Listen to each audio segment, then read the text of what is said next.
Sandman issue 6, 24 hours will tear apart your brain just like a piece of paper. DC calls it the most horrifying DC comic ever. Written by Neil Gaiman and designed by various other artists. Disturbing Comics is in for a treat today. Sandman refers to Dream, or Morpheus, a godlike being that represents dreams and stories. See this guy? That's John Dee, also known as Dr. Destiny. He got his hands on Morpheus's Dream Stone and uses it to torture 5 patrons over 24 hours. If you can get this video to 1,000 likes in an hour, I'm double uploading a disturbing breakdown right on your big old forehead. You ready? I'll show you all the messed up parts, and after I'll tell you some facts about Sandman. Stay tuned for the comic. Cue the Gohan.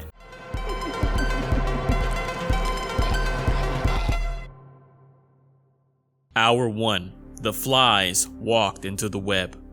On her days off after she's tidied up the house, Betty Monroe writes stories. Sometimes she writes about her ex-husband Bernard and about her son, Bernard Jr., who went off to college and never came back to her. She's never shown anyone her stories. Betty is the waitress who hopes to one day replace Stephen King's notoriety at the time with her depictions of happy small-town life. She knows everybody's stories. Everybody includes Judy, a woman who happens to be lesbian and waiting on her partner. Mark, a guy having a few sips of coffee before a big job interview. Gary and Kate, a rich couple full of curiosity. And then Marsh, a widower who visits the diner often to see Betty, for old time's sake, of course. Oh, and then there's that guy, the stranger who's been sitting watching. Betty's stories always have happy endings. Will he get a happy ending too? A happy ending for him is using the raw material this diner has today.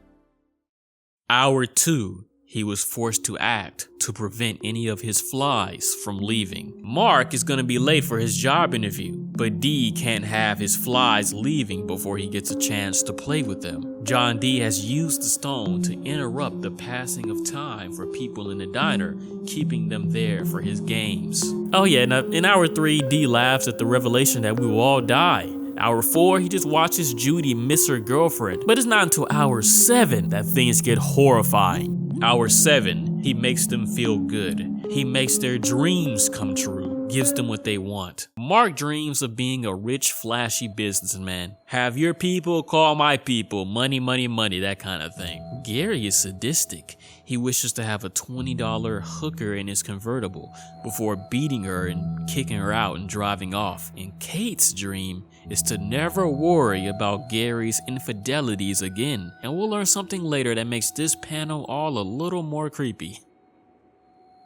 Hour 8, he moves among them, experiencing their little pleasures, their minor joys. Some of their dreams are echoes of future despair. See Kate still holding the head we saw on the last page? She's licking it now. Betty dreams of dislodging Stephen King from the bestsellers list, but that bores John Dee, such simple desires. Marsh's dream is to be dead, a cold corpse. That almost makes John Dee happy. But Dee finds true pleasure from a world in despair.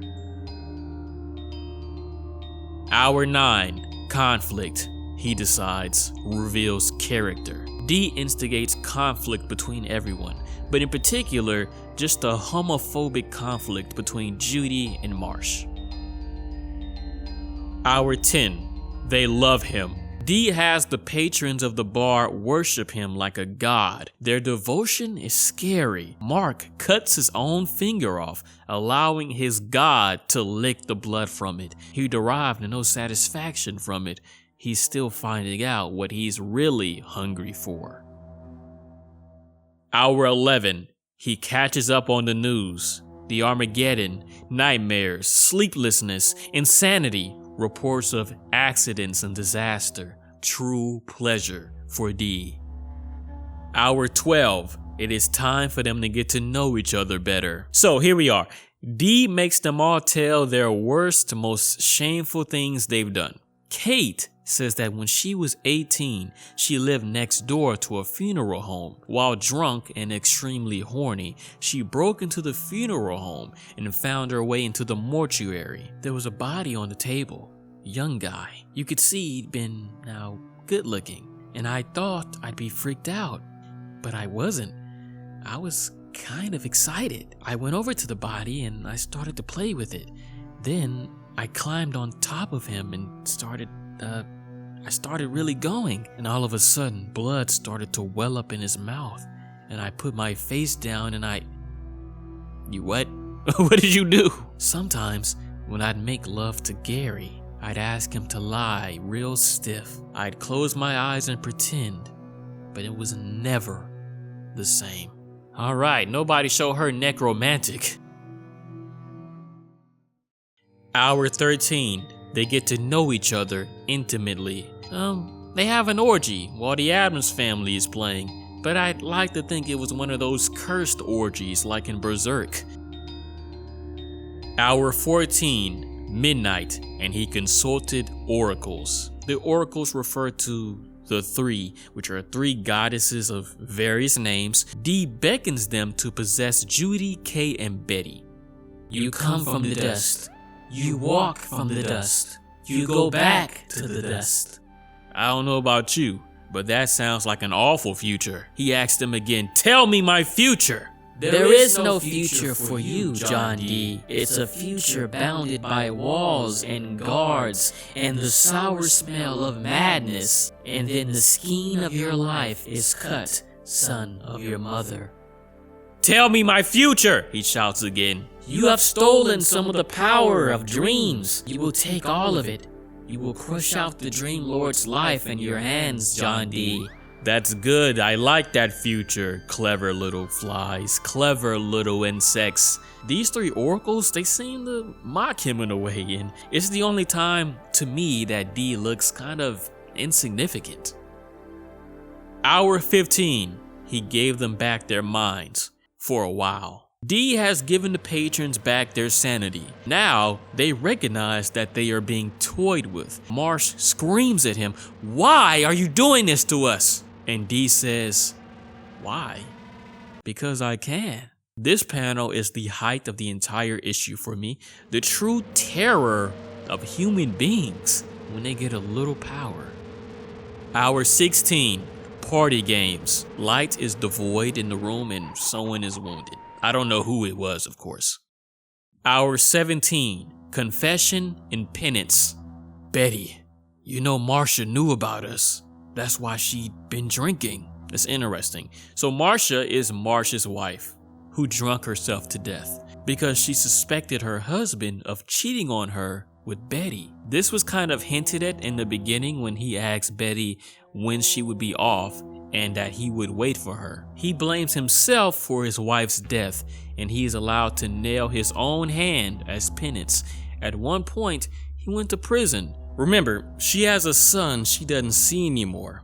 Turns out he was a prostitute in Gotham, in prison for killing his pimp. Betty is forced to listen to him recount how he had sex with her son in prison.